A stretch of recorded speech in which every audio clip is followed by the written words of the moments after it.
In studio noi riproduciamo quasi tutti i rumori di una persona che si muove, dal versamento al fuoco della paglia, al fuoco, le corse, i salti, le botte, le capriole, gli sci, i passi sulla neve, i passi sulla spiaggia, i passi nell'acqua, le nuotate, tutto ciò che fa parte del lavoro di un uomo, del movimento di un uomo lo facciamo noi in sala.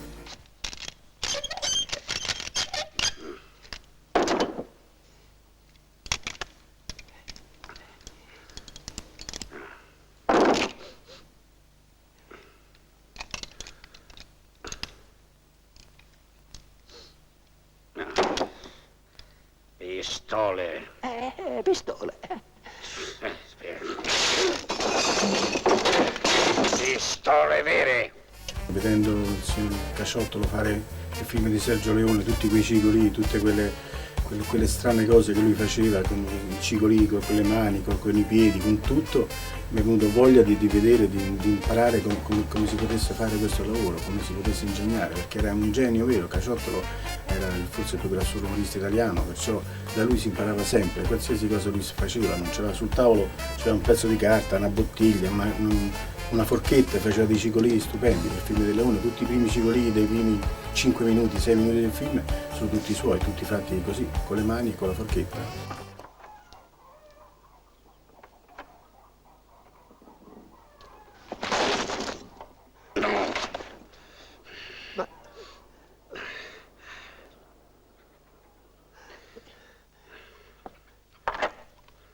Mi dispiace, ma sto chiudendo. Un lavoro che ci vuole molta esperienza, molto tempo per imparare.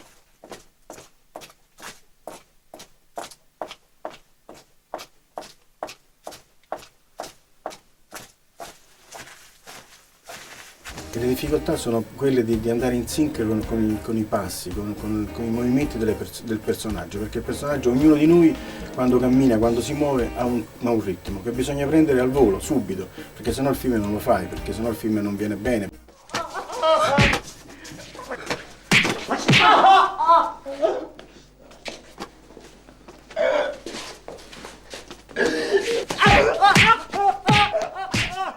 E allora uno deve entrare nel personaggio, vedere che tipo di movimenti ha, se cammina lentamente, se struscia i piedi, se li batte, se cammina marzialmente, se cammina in tanti modi diversi. Ognuno ha il suo modo di camminare, come parlare e come muoversi, ognuno ha il suo modo di agire.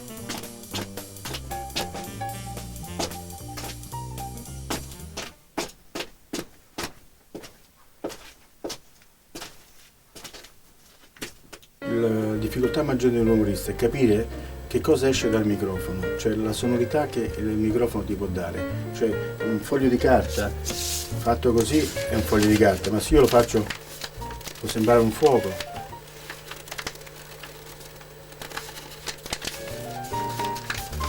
Capito? Cioè l'umorista deve capire che cosa esce dal microfono, che cosa il microfono, la possibilità del microfono che ti dà.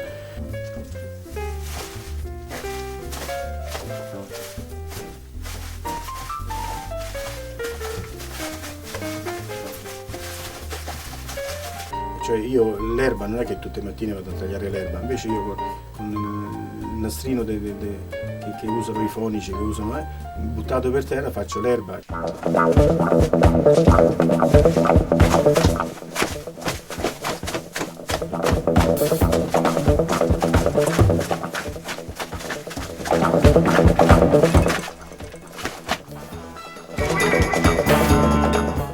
Per esempio per il film di Ligabue, sia Radio Freccia che sia da 0 a 10, l'erba, il camminamento sull'erba era fatta con il nastrino del DAT,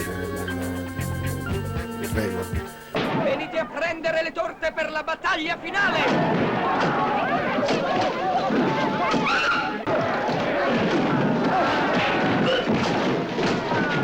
Le torte in faccia le facciamo, non è che andiamo a comprare le torte e le buttiamo, no? È chiaro che le facciamo con questo giornale bagnato, molto bagnato, e poi gli diamo dei schiaffi sopra e otteniamo l'effetto di una torta forse più bella di quella vera.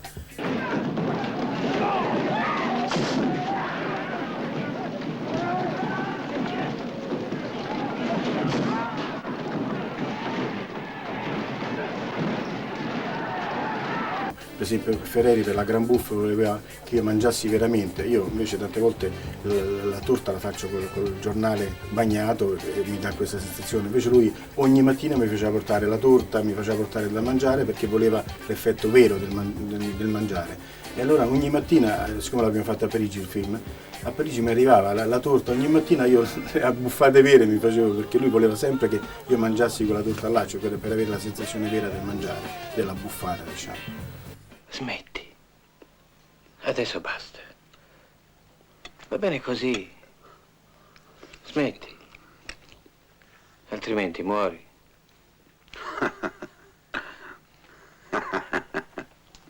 Sì.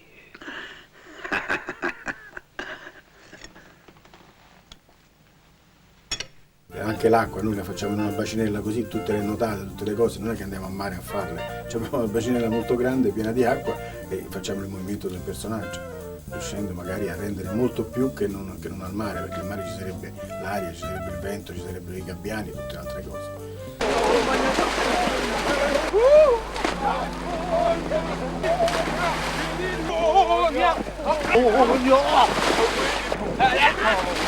I registi di una volta, quasi tutti, da Fellini all'Attuada, a Comencini, qualsiasi regista, Leone era maniacale addirittura per gli effetti, veniva sempre a controllare tutto quello che noi facevamo, cioè stava con noi tutto il giorno, ci davano indicazioni, no, questo passo lo voglio migliore, la cavalcata deve essere più bella, oppure la pistola, il fodero della pistola deve essere più bello, cioè ci dava sempre le indicazioni. Invece ci sono dei registi, specialmente adesso, che non vengono, ci danno un'indicazione e poi si fidano di te, della tua esperienza, perché oramai sono 700-800 film che abbiamo fatto, perciò è chiaro che uno ha 30 anni di esperienza e ti dice voglio questo, voglio quell'altro, e uno cerca di esaudire il loro desiderio, diciamo.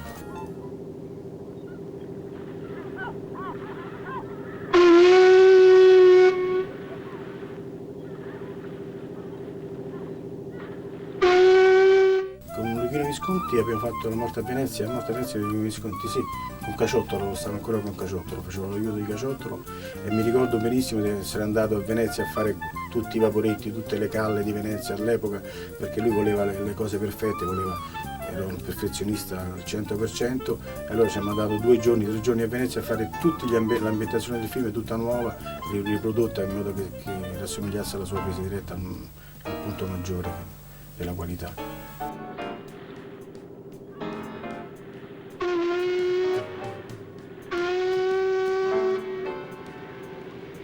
Una delle più grosse difficoltà nel fare un rumore l'ho trovato col film di Alfesta, Fatal Frame, perché voleva un taglio di una testa che sia suggestiva, che sia...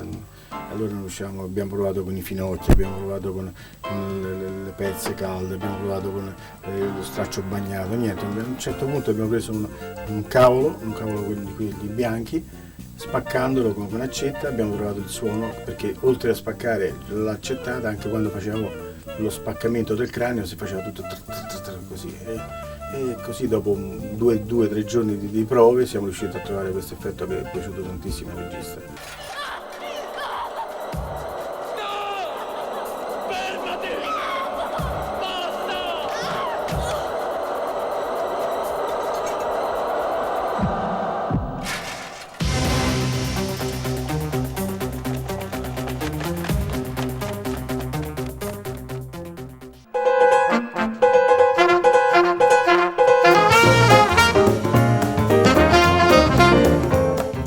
Per fare Bud Spencer quando rompeva le ossa, allora adoperavamo un po' di questa roba qua.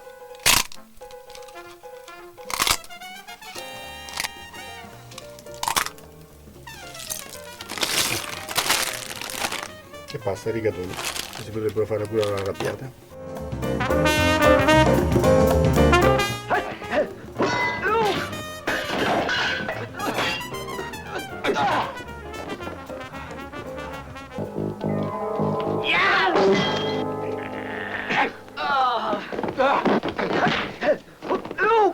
Invece qualche altro momento di tensione l'abbiamo avuto quando per il film Montalbano Sironi voleva uno che tagliava la gola, un personaggio, tutto il sangue che usciva fuori.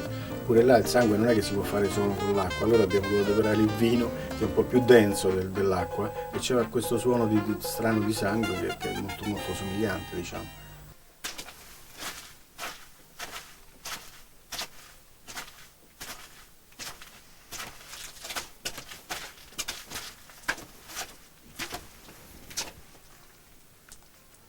Bravo.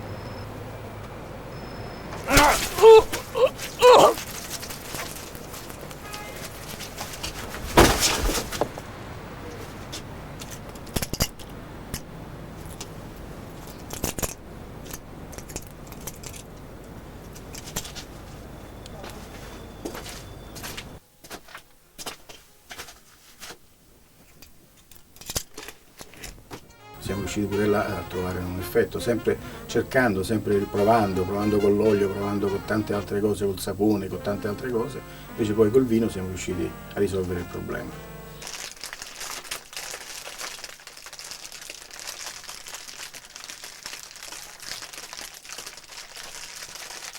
Alcune volte troviamo qualche cosa di diverso per fare dei piccoli fuochi, perché i grandi fuochi li andiamo a incidere, ma i piccoli fuochi magari li facciamo con questa carta qua.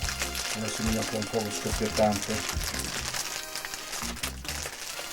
Nel nostro mestiere le scarpe sono una cosa importantissima. Questa per esempio è una scarpa dell'ultima guerra.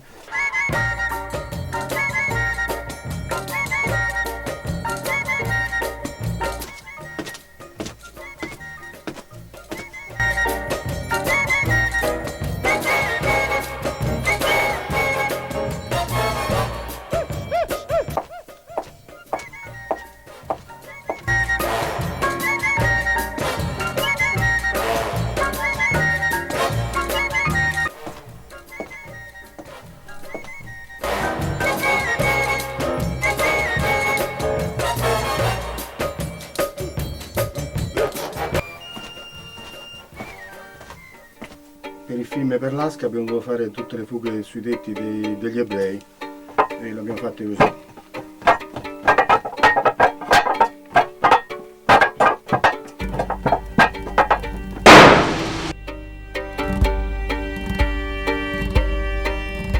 Sempre per l'Asca e i portelloni del treno.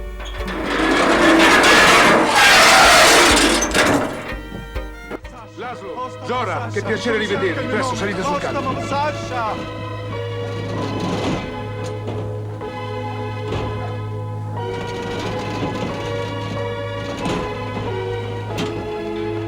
Vladek! Vladek! Vladek!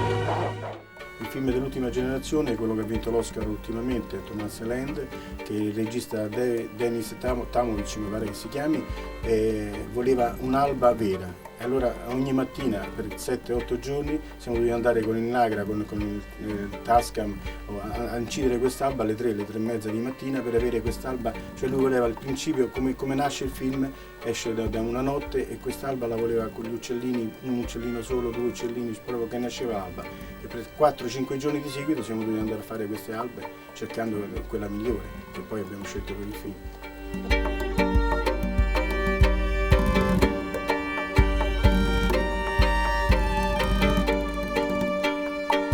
Quando bisogna fare gli ambienti esterni, soprattutto per questi film di guerra, di epoche, che non ci siano macchine, che non ci siano aerei, che non c'è niente, bisogna andare, che ne so, in montagna, in Abruzzo, oppure nelle montagne 2000-2500 metri per non avere soltanto aria e qualche uccellino, qualche cane lontano, qualche corvo, qualche civetta, cioè animali che oggi già non si trovano più. Perché dappertutto ci sono gli aerei, le macchine, le cose, tutto quanto. Invece bisogna andare la mattina molto presto e cercare di fare questi ambienti per certi film che non sono di ambientazione moderna, diciamo.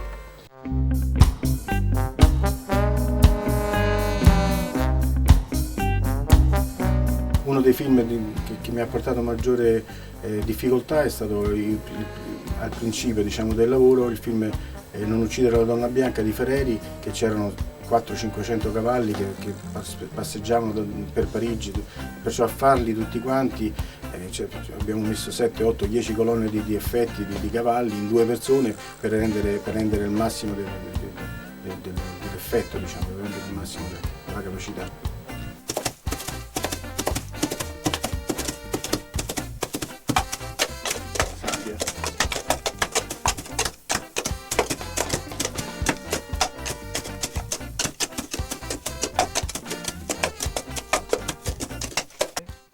principio, quando non avevamo molti mezzi, le carrozze dei film di Leone o di Bud Spencer le facciamo così.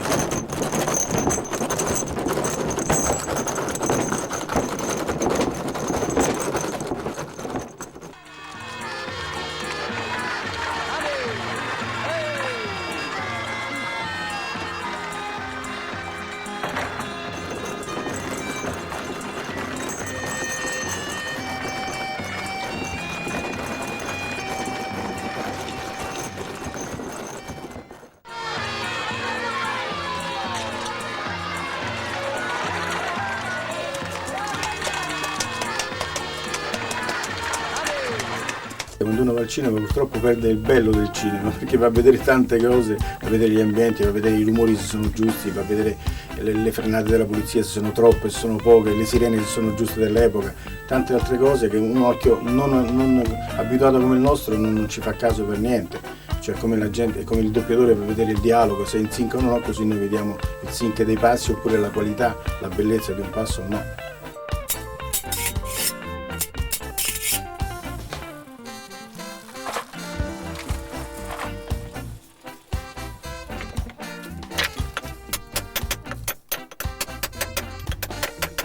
Il computer non riuscirà mai a sostituire il nostro lavoro, perché il computer, anche se io metto nel computer dei passi, non è che io con un passo o 2 passi posso fare una camminata di una persona, perché una persona cammina così, poi fa le scale, poi ricammina, cioè voglio dire, il computer che gli faccio io? Capito? Perciò oppure si mette a cuore all'improvviso, oppure fa un salto, oppure fa un'altra cosa, perciò non è possibile che il computer sostituisca. Io credo che non riusciremo mai a sostituire l'uomo in questo tipo di lavoro, assolutamente, non credo proprio. Yeah. 10.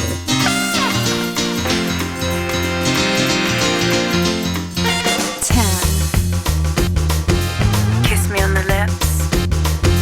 9. Run your fingers through my hair. 8. Touch me slowly. Hold it. Let's go straight.